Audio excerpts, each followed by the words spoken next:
Bismillahirrahmanirrahim. Alhamdulillahi rabbil alamin. Wal aqibatu lil muttaqin wa la udwana illa 'alal zalimin. Asyhadu an la ilaha illallah wahdahu la syarika lahu ilahul awwalin wal akhirin. Wa asyhadu anna Muhammadan 'abduhu wa rasuluhu salawatu rabbi wa salamuhu alaihi wa sallama tasliman katsira, amma ba'd. Ma'asyiral ikhwa wal akhwat rahimani wa rahimakumullah. Alhamdulillah, kita bersyukur kepada Allah Subhanahu wa taala karena kita bisa kembali duduk di majelis ilmu mempelajari agama Allah Subhanahu wa taala. Dan kita akan kembali melanjutkan pelajaran kita, ta'lim rutin kita, membaca kitab Masailul Jahiliyah allati khalafa fiha Rasulullah sallallahu alaihi wa ala alihi wasallam. Perkara-perkara jahiliyah atau sifat orang-orang jahiliyah yang diselisihi oleh Nabi kita sallallahu alaihi wa ala alihi wasallam. Kitab ini ditulis oleh Syekh Muhammad bin Sulaiman At-Tamimi An-Najdi rahimahullahu ta'ala. Taib, ikhwani wa akhwati rahimani wa rahimakumullah. Di pertemuan sebelumnya telah kita selesai dari masalah yang ke-35 dari Masailul Jahiliyah, yaitu di antara sifat orang-orang jahiliyah, mereka beribadah kepada Allah Subhanahu wa taala dengan cara menyingkap atau membuka auratnya. Ya, ini dari kebiasaan mereka. Dan telah kita terangkan mereka beribadah dengan membuka auratnya, terkhusus pada saat mereka tawaf di Ka'bah. Iya. Maka dipetik pelajaran di sini, orang yang beribadah kepada Allah, dia datang menghadap kepada Allah, hendaknya dia menutup dari aurat-aurat mereka. Dan telah kita terangkan ya, batas aurat terkait tentang laki-laki, batas aurat terkait dengan perempuan. Ya, jangan sampai kita menyerupai orang-orang jahiliyah di dalam hal ini. Taib, dan ini telah kita bahas di pertemuan sebelumnya. Taib, berikutnya kita akan masuk di pembahasan baru. Kata Syekh rahimahullahu ta'ala, Al-mas'alatu as-sadisatu wa thalathun, masalah jahiliyah yang ke-36. At-ta'abbudu bitahrimil halal kama ta'abbadu bisyirk. Di antara sifat orang-orang jahiliyah dahulu yang kaum muslimin tidak boleh mengikutinya adalah mereka beribadah kepada Allah dengan cara mengharamkan apa yang dihalalkan. Mereka beribadah dengan cara mengharamkan sesuatu yang dihalalkan. Kama ta'abbadu bisyirk, sebagaimana mereka beribadah dengan cara berbuat kesyirikan. Sebagaimana mereka beribadah kepada Allah dengan cara berbuat kesyirikan. Baik. Kalau kita cermati pembahasan ini lebih umum daripada pembahasan sebelumnya. Ya, kalau pembahasan sebelumnya yang baru kita tadi ulangi, mereka beribadah dengan cara membuka auratnya ketika tawaf. Ya. Ini artinya apa? Allah Subhanahu wa taala memerintahkan mereka untuk menutup aurat ketika beribadah, tapi dia apa? Dia buka. Berarti dia telah menghalalkan apa yang Allah haramkan. Kamu gitu? Ya, dia menghalalkan apa-apa yang Allah Subhanahu wa taala haramkan. Membuka aurat ya di dalam ibadah, bahkan menutup aurat di dalam ibadah itu syarat, seperti salat. Syarat sahnya salat menutup aurat. Ya. Jadi ketika mereka membuka auratnya pada saat beribadah, itu artinya apa? Melanggar perintah Allah. Allah perintahkan untuk ditutup, mereka buka. Berarti ini namanya apa? Menghalalkan apa-apa yang Allah Subhanahu wa taala haramkan.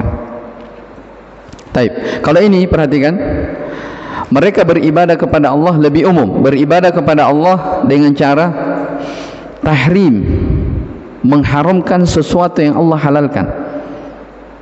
Sebagaimana mereka beribadah, orang-orang jahiliyah beribadah dengan cara berbuat kesyirikan. Kebalikannya. Iya. Kita baca penjelasannya supaya lebih terang. Apa maksudnya ini? Beribadah dengan cara mengharamkan yang halal. Kata Syekh hafizahullah taala, min masaili ahli jahiliyati ta'abbuduhum ay taqarrubuhum ila Allah bitahrimi ma aujaballahu. Di antara masalah jahiliyah, ya, sifat-sifat orang jahiliyah dahulu, mereka ta'abbud, beribadah. Kata Syekh maknanya beribadah, mereka mendekatkan diri kepada Allah dengan cara mengharamkan apa yang Allah wajibkan. Apa itu? Faharramu satrul aurati fit tawaf kama sabaqa min halil musyrikin. Mereka mengharamkan ya, untuk menutup aurat mereka dalam tawaf, sebagaimana yang telah lewat di pembahasan sebelumnya dari keadaan orang-orang musyrikin. Ya, keadaan orang-orang musyrikin ketika mereka tawaf, ya, berziarah ke Baitullah, apakah umrah atau haji, ya, tawaf di Baitullah, ini keadaan mereka. Beribadah kepada Allah, mendekatkan diri kepada Allah dengan mengharamkan sesuatu yang Allah wajibkan kepada mereka. Taib, satu. Yang kedua, wa kadzalika al-yahudu wan nasara. Demikian pula orang-orang Yahudi dan Nasara. Kalau tadi orang-orang musyrikin. Fan nasara harramu ala anfusihim katsiran min at-thayyibat. Orang-orang Nasara itu mereka banyak mengharamkan atas diri mereka sesuatu yang thayyibat, yang halal. Iya. Makanya antum lihat ya, dari misalnya pendeta-pendeta mereka, ya, mereka haramkan dirinya untuk menikah, ya, dan itu ada di ajaran mereka, orang-orang Nasara. Kenapa mereka haramkan pendetanya ini tidak boleh menikah? Dengan alasan fokus beribadah. Dia fokusnya di gereja, fokus beribadah, tidak menikah, tidak sibuk dengan anak-anak. Demikian pula di antara ajaran mereka, mereka tidak makan daging, ya, dan banyak aturan-aturan. Ini semua artinya apa? Ada sesuatu yang Allah Subhanahu wa taala halalkan untuk mereka, tapi mereka apa? Haramkan. Menikah halal, ya. Makan daging halal, tapi mereka apa? Mereka haramkan untuk diri mereka sendiri. Jelas ya? Nah, ini sifat orang-orang Nasara. Harramu ala anfusihim katsiran minat thayyibat. Banyak dari hal-hal yang baik mereka haramkan untuk diri mereka sendiri. Ini orang-orang Nasara. Kata Syekh, wal yahudu abahu li anfusihim ma harramallah. Adapun orang-orang Yahudi kebalikan dari Nasara. Ya. Kalau orang-orang Yahudi mereka menghalalkan untuk diri mereka sesuatu yang Allah telah haramkan bagi mereka. Iya. Seperti apa? Mithlur riba. Seperti mereka menghalalkan riba. Iya, riba jelas-jelas diharamkan. Memakan harta riba, bermuamalah dengan cara riba, ini haram. Tapi mereka orang-orang Yahudi halalkan. Berarti apa ini? Kebalikan dari siapa tadi? Orang-orang Nasara. Taib. Kata Syekh, seperti mereka memakan riba orang-orang Yahudi ini. Waqad nuhu anhu, padahal mereka telah dilarang. Wa aklihim amwalan nasi bil batil, mereka memakan harta manusia dengan cara yang batil. Iya. Dan ini sudah lewat ya, di antara sifat-sifat mereka orang-orang Yahudi. Wal musyrikuna harramu anwa'an min bahimatil an'am. Orang-orang musyrikin pun demikian.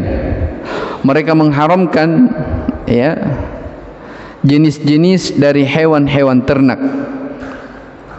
Iya. Hewan-hewan ternak ya disebutkan di dalam Al-Qur'an halal dimakan. Iya. Halal dimakan. Tapi orang-orang musyrikin sebagian mereka mengharamkan sebahagian dari bahimatul an'am, hewan-hewan ternak. Di antaranya ini disebutkan dalam ayat Al-Qur'an, sebentar kita baca. Minha al-bahirah was-sa'ibah wal wasilah. Di antara hewan yang mereka haramkan adalah bahirah, sa'ibah, wasilah. Ya. Ini penamaan-penamaan ya di kalangan mereka. Kata Syekh, anwa'um minal an'am yusammunaha bihadhil asma'. Ini jenis-jenis hewan mereka sendiri yang memberinya nama. Iya.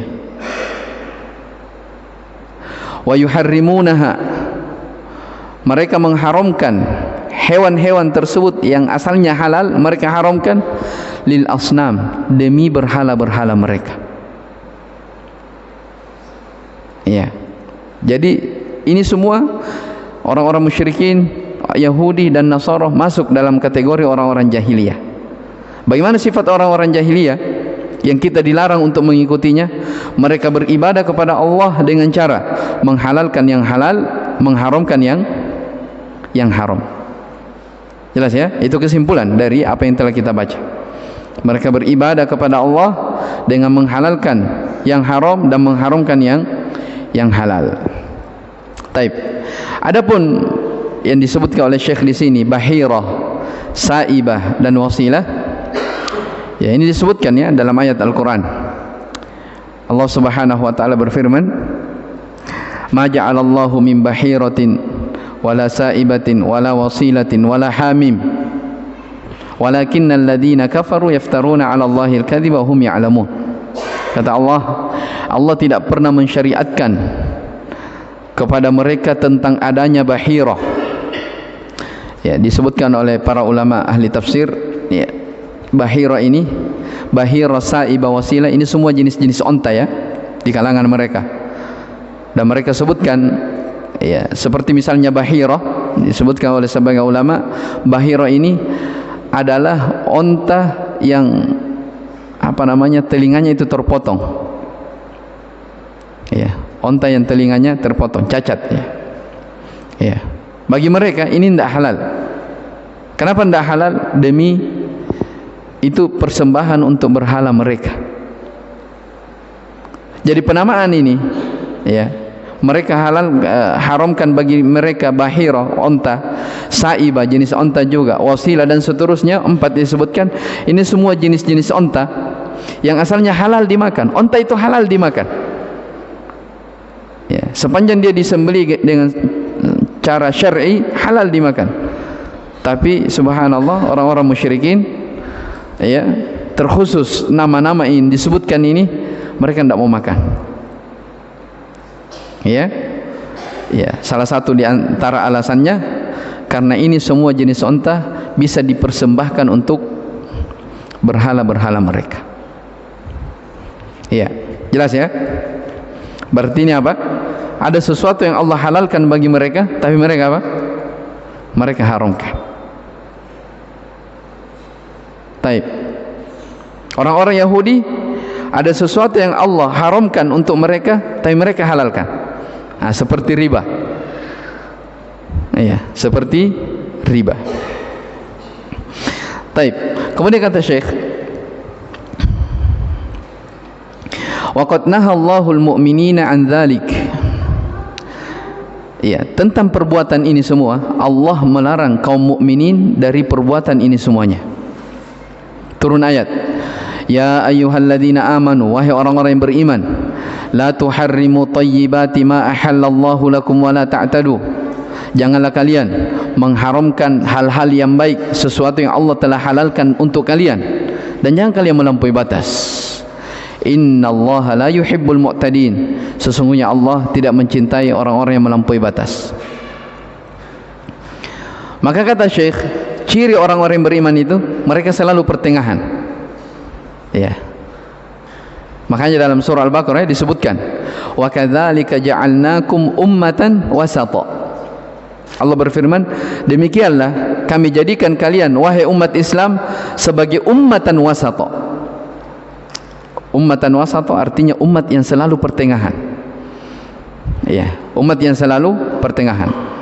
Ya, sebelum saya baca ini contoh ya, misalnya kita di dalam surah Al-Fatihah, di bacaan yang terus kita baca di setiap salat surah Al-Fatihah, ihdinas siratal mustaqim, tunjukilah kami jalan yang lurus. Ya, siratal ladzina an'amta alaihim, yaitu jalannya orang-orang yang Engkau beri nikmat kepada mereka ya Allah. Ya, siapa yang diberi nikmat? Dijelaskan dalam surah An-Nisa, para nabi, para rasul, siddiqin, syuhada. Apa sifat mereka? Mereka adalah orang-orang yang memiliki ilmu dan mereka mengamalkan ilmunya. Ya. Ghairil maghdubi alaihim dalam Al-Fatihah, bukan jalannya orang-orang yang dimurkai. Nah, yang dimurkai ini kata Nabi al-Yahud, orang-orang Yahudi. Kenapa mereka dimurkai? Sebab mereka berilmu tapi tidak mengamalkan ilmunya. Ad-dhalin, jauhkan kami dari jalannya ad-dhalin, orang-orang yang sesat. Siapa yang sesat? Orang-orang Nasara. Bagaimana orang-orang Nasara? Mereka beribadah tanpa ilmu. Datang umat Islam berada pertengahan di antara mereka berdua. Ya. Apa pertengahannya umat Islam? Mereka mengumpulkan antara apa? Ilmu dan amalan. Jadi Yahudi mereka berilmu tapi tidak beramal. Nasara mereka beramal tanpa dibangun di atas dasar ilmu. Datang umat Islam pertengahan. Ya. Bagaimana pertengahannya? Punya ilmu terus diamalkan ilmu yang dia ketahui. Ya, sama di sini. Ya. Tidak usah saya terangkan lagi ya, sudah tadi.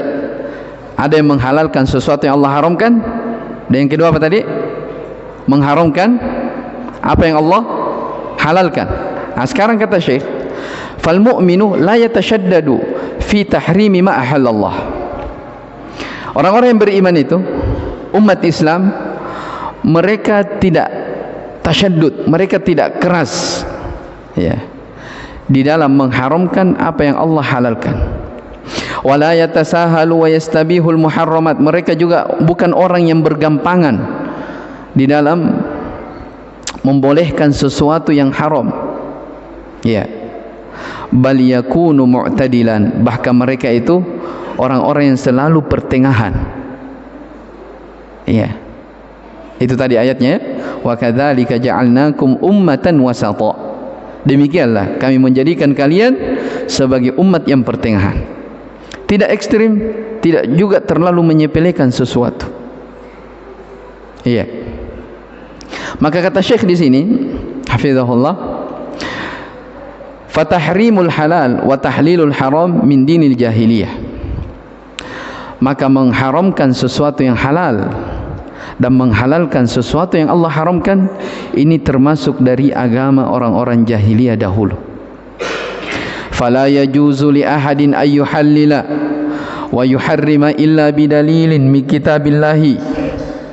Maka tidak boleh siapapun dia, ya, tidak boleh untuk menghalalkan atau mengharamkan kecuali kalau ada dalil dari kitab Allah Subhanahu wa taala. Maksudnya, kata Syekh, tidak boleh seseorang itu berani dia berucap ini halal, ini haram kalau dia tidak punya ilmu. Harus ada dalilnya. Iya, harus ada dalilnya. Dan dalil itu apakah dari Al-Qur'an, ada ayatnya, di surah mana, di ayat keberapa, dan ada hadis dari Rasulullah sallallahu alaihi wasallam. Hadis diriwayatkan oleh siapa? Apakah sahih atau dhaif? Ya, yang sahih diambil, yang dhaif tidak dipakai. Jelas ya? Nah, itu cara beragama. Ya. Umat Islam, mereka adalah umat yang pertengahan, dididik oleh Rasulullah SAW untuk selalu apa? Pertengahan. Bagaimana caranya seseorang supaya bisa pertengahan? Nah, ini landasannya adalah mereka berpatokan di atas kitab Allah Al-Quran dan di atas sunnah Rasulullah sallallahu alaihi wa ala alihi wasallam. Baik. Jadi kata Syekh di sini, tidak boleh seorang pun, ya siapapun dia, untuk menghalalkan dan mengharamkan kecuali dengan dalil dari kitab Allah. Wa idza i'tubira dzalika min at-ta'abbud, meskipun dia anggap itu sebagai bentuk ibadah. Ya, mithlu ma alaihi an-nasara fi ar-ruhbaniyah. Ini semisal dengan orang-orang Nasara dalam ruhbaniyah. Ruhbani, rahib, ya, ahli ibadah. Aw alaihi al-musyrikun, seperti orang-orang seperti yang dilakukan oleh orang-orang musyrikin fi tawaf bil bait, ketika mereka tawaf di bait, di Ka'bah. Fa hadza ta'abbada bima lam yashra'hu Allah. Ini semua mereka beribadah dengan sesuatu yang tidak disyariatkan oleh Allah. Wa ta'abbada lillahi bima'siyatihi subhanahu wa ta'ala. Bahkan mereka beribadah dengan cara bermaksiat kepada Allah. Mereka mendekatkan diri kepada Allah dengan cara bermaksiat. Mereka melakukan agama sesuatu yang Allah tidak pernah izinkan untuknya. Iya. Dan ini subhanallah, ya, pelajaran besar bahwa seseorang itu tidak boleh dia melakukan sesuatu dalam agama ini, ya, kecuali kalau ada dalilnya. Ya, al-aslu fil ibadat muharram. Asal di dalam beribadah itu haram. Ya. Sampai ada dalil yang memerintahkan kita untuk mengerjakannya. Ya. Itu asal dalam ibadah. Tidak boleh kita berbuat sendiri ibadah. Harus ada dalilnya, ada tuntunannya. Apakah dari Al-Quran atau dari sunnah Rasulullah SAW. Adapun yang dibuat-buat sendiri oleh manusia, maka itu sama yang disebutkan oleh Syekh di sini, antum anggap itu sebagai ibadah, padahal itu adalah bentuk maksiat. Ya. Itulah bahayanya orang-orang yang melakukan atau mengada-adakan perkara baru dalam agama. Jelas ya? Nabi sallallahu alaihi wa ala alihi wasallam bersabda, "Fa inna kulla muhdatsatin bid'ah." Segala sesuatu yang baru, yang muhdats, itu adalah bid'ah. Wa kullu bid'atin dhalalah. Setiap bid'ah itu adalah kesesatan. Dalam riwayat lain disebutkan wa kullu dhalalatin finnar. Setiap kesesatan itu tempatnya di neraka. Maka hati-hati. Ya, hati-hati. Ya, jangan sampai kita melakukan sesuatu yang tidak ada dalilnya. Ya. Kata Abdullah Ibnu Mas'ud radhiyallahu taala anhu, ya, al-iqtisadu fi sunnati khairun minal ijtihadi fil bid'ah. Ya. Santai atau pertengahan di dalam melakukan sunnah, ya, biasa-biasa saja, tapi sunnah yang dia lakukan itu lebih baik daripada bersungguh-sungguh di dalam mengerjakan bid'ah. Betul ya? Ya.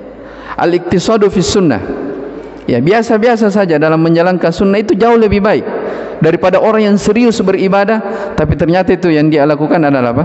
Sesuatu yang tidak ada tuntunannya. Iya, sesuatu yang tidak ada tuntunannya.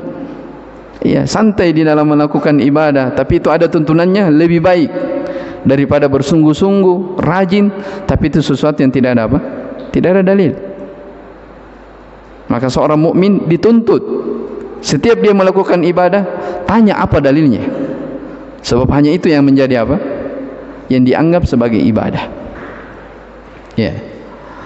Disebutkan di akhir surah Al-Kahfi, Allah Subhanahu wa taala berfirman, "Qul hal nunabbi'ukum bil akhsarina a'mala." Katakan wahai Muhammad, maukah saya sampaikan kepada kalian tentang orang-orang yang paling merugi amalannya dalam kehidupan dunia ini. Perhatikan ya, Allah berfirman, orang yang paling merugi amalannya, menunjukkan orang ini beramal. Ya, di sini Allah berbicara bukan tentang orang yang sama sekali tidak ada amalannya, tidak.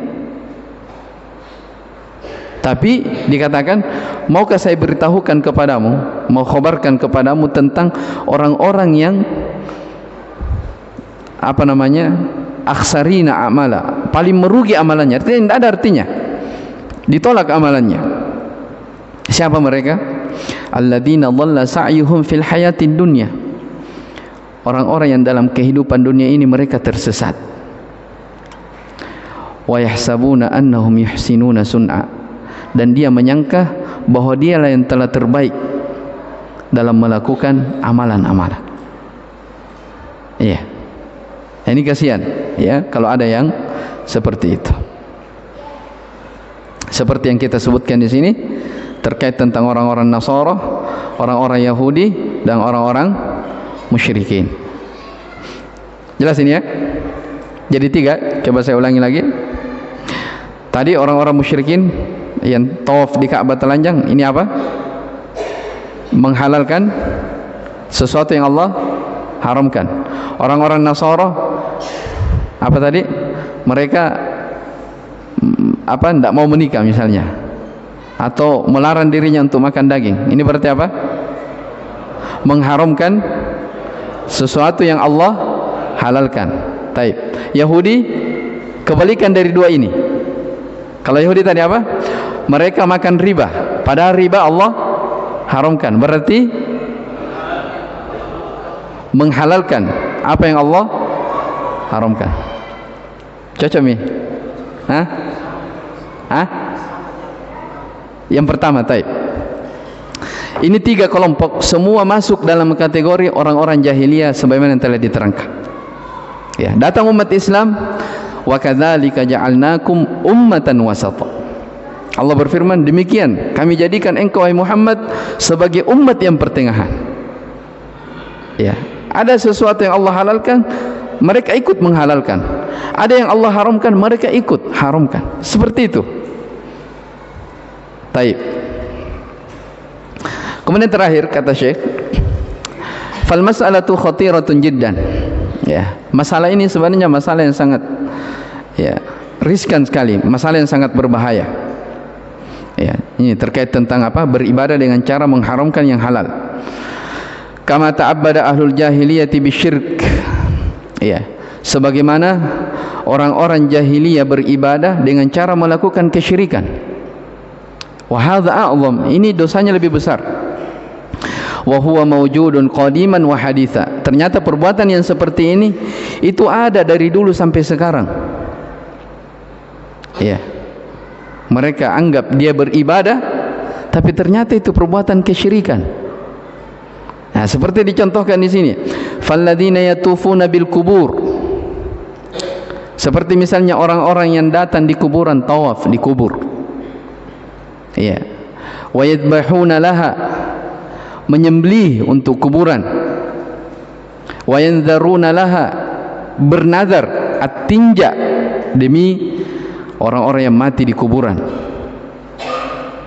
Ya.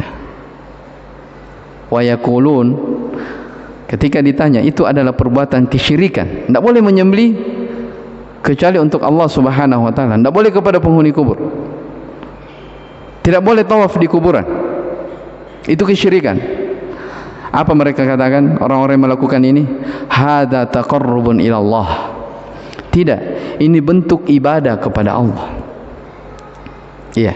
Jadi jangan kira orang-orang yang minta syafaat di kuburan, ya. Orang-orang yang datang sama keluarganya, orang sakitnya datang minta di kuburan, jangan kira itu orang yang menganggap dirinya tidak beribadah, tidak. Mereka datang seperti itu, dianggap itu sebagai ibadah. Ya. Mereka anggap itu apa? Ibadah. Berarti kalau mereka anggap itu sebagai bentuk ibadah, nah ini sama yang disebutkan oleh Syekh. Mereka anggap itu ibadah, tapi mereka beribadah dengan cara melakukan kesyirikan. Jelas ya? Nah, ketika mereka dilarang, tidak boleh itu syirik. Dosanya lebih besar daripada zina. Syirik itu dosanya lebih besar daripada minum khamar, judi, mabuk-mabukan. Dia bilang apa? Hadza taqarrubun ilallah. Tidak, ini bentuk mendekatkan diri kepada Allah. Mana buktinya? Diabadikan dalam Al-Quran. Ya, ketika mereka diajak orang-orang musyrikin untuk mengikhlaskan, ya, menyerahkan ibadah hanya kepada Allah, apa mereka katakan? Ma na'buduhum illa liyuqarribuna ilallahi zulfa. Kami tidak beribadah kepada mereka. Ya. Tidak mau dia dikatakan beribadah, melainkan mereka itulah, ya, orang-orang yang di kuburan inilah yang bisa mendekatkan diri kami kepada Allah dengan sedekat-dekatnya. Dalam ayat yang lain disebutkan haula'i syufa'auna 'indallah. Mereka itu adalah pemberi penolong kami di sisi Allah. Jadi mereka anggap kita ini banyak dosa. Kalau kita langsung minta kepada Allah, Allah tidak dengar permintaan kita. Ya. Nah, supaya permintaan kita bisa sampai kepada Allah, kita minta melalui penghuni orang-orang soleh yang berada di kuburan ini. Mereka yang menyampaikan hajat kita kepada Allah Subhanahu wa taala. Ya, bahasa lainnya mengambil perantara. Justru mengambil perantara inilah yang dianggap oleh Nabi SAW di zaman beliau sebagai apa? Kesyirikan. Taib. Kata Syekh, hadza indal musyrikin al-awwalin. Ini yang terjadi seperti ini di kalangan orang-orang musyrikin dahulu. Wa indal musyrikin al-mu'asirin al-muntasibina ila al-Islam. Adapun orang-orang yang berbuat kesyirikan di masa sekarang, yang terkadang mereka menyandarkan yang menyandarkan dirinya sebagai orang Islam, KTP-nya Islam, hidup di tengah-tengah Islam, mereka mengatakan hadza taqarrubu ila Allah jalla wa ala biwasitati haula'is salihin. Jadi ketika ditanya, tidak boleh itu Pak, itu kesyirikan, dia bilang apa? Tidak, ini adalah bentuk ibadah kepada Allah melalui perantara orang-orang soleh.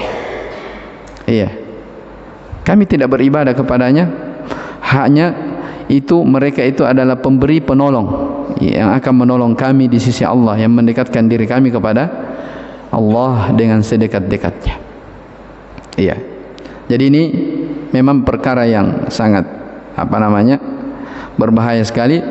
Iya, jadi sebagian orang dia melakukan suatu ibadah, dia anggap itu sebagai ibadah, tapi ternyata itu adalah apa?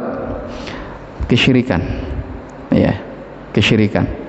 Dan subhanallah, semua yang kita lewati, yang sekarang ini sudah kita sampai di pembahasan 36 dari Masailul Jahiliyah. Ya, kalau kita perhatikan dari perangai-perangai orang-orang jahiliyah sampai sekarang ini, ya, banyak saja orang-orang yang mungkin dalam keadaan dirinya tidak sadar, dia menyerupai perbuatan orang-orang jahiliyah dahulu dalam keadaan dia tidak menyadari dirinya. Ya, seperti misalnya sekarang, di zaman sekarang, ya, masalah riba. Ya, masalah riba ini, ya, sesuatu yang jelas-jelas haram dalam Al-Quran sudah dibuka, tidak ada yang ditutup-tutupi. Jelas ya? Ada masalah, nah, mengatasi masalah, ya, tambah banyak masalah. Misalnya, ya, taib. Banyak, ya, apalagi kalau di media-media, dari iklan-iklannya, dari apanya semua, ada orang pemberi pinjaman dikasih ini kembali sekian. Itu kan uang-uang yang itu semua kan. Iya. Jadi kadang sesuatu yang jelas-jelas haram dalam Al-Quran, ya, orang sudah anggap apa? Sebagai sesuatu yang halal. Ya, kenapa kebanyakan orang seperti itu? Ya, satu kuncinya, karena mereka apa? Tidak tahu tentang agamanya. Padahal dia muslim ini. Ya, dilihat dia Islam. Tapi kenapa mereka terjatuh dalam masalah ini? Ya, karena mereka tidak mempelajari agama. Seandainya mereka belajar agama dengan baik, ya, mempelajari tuntunan Rasulullah sallallahu alaihi wasallam, maka mereka akan tahu, oh ternyata riba yang selama ini kita lakukan dilarang dalam Al-Qur'an. Ya, dan subhanallah, dosa riba ini dosa yang sangat mengerikan sekali. Ya, banyak hadis-hadis yang menerangkan tentang bahaya dari riba. Makanya disebutkan di dalam surah Al-Baqarah, ya. Surah Al-Baqarah berbicara tentang riba setelah Allah menyebutkan wa ahallallahu al-bai'a wa harrama riba. Ya. Allah telah menghalalkan jual beli dan mengharamkan riba. Ya. Disebutkan di ayat setelahnya, kalau mereka kembali dan mereka bertaubat, fantahu ma salafa wa amruhu ilallah. Allah maafkan apa yang telah lewat dari perbuatan ribanya. Ya, dimaafkan. Jadi kadang ada orang bertanya, ini dulu saya bekerja di tempat riba, sekarang saya bertobat, bagaimana harta saya sekarang ini? Ya, jawabannya kalau dia betul-betul bertobat, tidak mau lagi ulangi, halal bagi dia. Iya. Wa in ada, tapi ada ancaman Allah setelahnya. Kalau mereka kembali lagi, ya, dia sudah bertobat tapi kembali lagi, nah, hati-hati di situ. Wa man ada faulaika ashabun nar hum fiha khalidun. Siapa yang mengulanginya, mereka adalah penduduk neraka kekal di dalamnya. Ancamannya besar. Iya, dalam hadis disebutkan orang yang melakukan riba seperti dia menzinahi ibunya sendiri. Iya. Tapi subhanallah, perkara ini adalah sesuatu yang sudah biasa-biasa saja. Ya, bahkan sebagai orang mengatakan kita tidak bisa kaya kalau tidak bermuamalah dengan apa? Riba. Kita tidak bisa punya rumah kalau tidak dengan cara riba. Siapa bilang? Iya. Orang yang seperti ini, ucapan-ucapan seperti itu, kalau mau dipikir, ini orang yang memang kurang tawakalnya kepada Allah. Iya. Bukankah Allah mengatakan innallaha huwar razzaq dzul quwwatil matin. Allah itu ar-razzaq, maha memberi rezeki kepada seluruh makhluknya. Kenapa bergantung kepada sesuatu yang Allah haramkan? Iya. Kenapa bergantung kepada sesuatu yang Allah haramkan? Wa ma min dabbatin fil ard illa 'ala Allahi rizquha. Iya. Tak seorang pun makhluk yang melata, yang berjalan di atas muka bumi ini kecuali Allah sudah tanggung rezekinya. Iya. Kalau dibaca ayat-ayat ini, itu semakin meyakinkan bahwa bagaimanapun kondisi kita, jangan kita pernah keluar dari apa? Syariat Allah Subhanahu wa taala. Lau anna libni Adam, kata Nabi sallallahu alaihi wasallam, lau anna libni Adam haraba min rizqihi kama yahrubul maut, la adrakahu rizqahu kama yudrikuhul maut. Dalam hadis yang sahih, seandainya anak cucu Adam itu dia menghindar dari rezekinya sebagaimana dia menghindar dari kematian, maka rezeki itu akan mendatanginya sebagaimana kematian juga datang kepadanya. Berarti rezeki itu sudah apa? Sudah dijamin. Ya, kadang ada orang dia dijamin oleh perusahaan tempat dia bekerja. Ya, pokoknya saya jamin kamu. Biasanya orang senang di situ. Ini ada apa? Ada jaminan dari perusahaan. Tapi ini ada jaminan Allah. Ya. Wa may yattaqillaha yaj'al lahu makhraja. Siapa yang bertakwa kepada Allah, Allah selalu berikan kepadanya jalan keluar. Wa yarzuqhu min haitsu la yahtasib. Dia akan diberi rezeki dari area yang tak pernah disangka-sangka. Iya, ini jaminan Allah Subhanahu wa taala kepada orang yang apa? Yang bertakwa. Sepanjang seseorang menjaga ketakwaannya, Allah menjamin rezekinya. Kenapa takut? Kenapa harus menempuh rezeki dengan cara yang apa? Dengan cara yang riba, kan begitu? Nah, makanya perlu memperbaiki tawakal. Iya, perlu memperbaiki tawakal. Dan ayat itu subhanallah, siapa yang bertakwa kepada Allah, Allah selalu berikan kepadanya jalan keluar dan dia diberi rezeki dari area yang tak disangka-sangka. Itu ayat di surah At-Talaq, ya. Allah berbicara tentang suami istri yang sedang terjadi perceraian antara mereka. Ya, dimaklumi, ya, di dalam berumah tangga mungkin sesuatu yang paling pahit di dalam mengarungi rumah tangga itu adalah dengan apa? Perceraian. Ya. Perceraian itu adalah sesuatu yang sangat berat antara suami dan istri. Apalagi kalau sudah punya anak-anak. Berat. Apalagi untuk perempuannya. Kalau laki-lakinya kan cerai ya bisa cepat dapat lagi, kan begitu. Tapi kalau perempuan dia punya anak banyak, subhanallah, di kondisi seperti itu, iya, kira-kira di mana mau dapat uang untuk memberikan misalnya belanja kepada anaknya? Ini si perempuannya ya, kita berbicara perempuan atau istri yang ditinggal oleh suaminya, memiliki anak misalnya 3, 4, masih kecil-kecil. Dari mana dia diberi makan? Orang tidak bekerja, tapi Allah jamin. Apa kata Allah itu tadi ayatnya? Siapa yang menjaga ketakwaannya, Allah selalu beri kepadanya jalan keluar. Iya. Dan dia akan diberi rezeki dari arah yang tak pernah disangka-sangka. Ada orang misalnya dulunya kerja, sekarang tidak kerja, khawatir dia. Padahal itu belum seberapa. Ya, sepanjang seseorang menjaga ketakwaannya kepada Allah, Allah menjamin rezekinya. Jelas ya? Nah, ini kita berbicara tentang apa yang disebutkan oleh Syekh di sini terkait tentang orang-orang Yahudi yang mereka bermuamalah dengan cara riba. Mereka bermuamalah dengan cara apa? Riba, menghalalkan sesuatu yang Allah Subhanahu wa taala haramkan. Taib. Mungkin ini satu pembahasan di pertemuan ini. Insyaallah taala di pertemuan berikutnya masih di dalam pembahasan terkait tentang masalah at-ta'abbud bi ittikhadil ahbari war ruhban arbaba min dunillah. Ini lebih umum lagi daripada sebelumnya. Ya, kalau kita baca sekarang ya tidak cukup waktu ya, sudah mau isya. Taib, Allahu taala alam. Wa subhanakallahumma bihamdik asyhadu an la ilaha illa anta astaghfiruka wa atubu ilaik. Walhamdulillahirabbil alamin.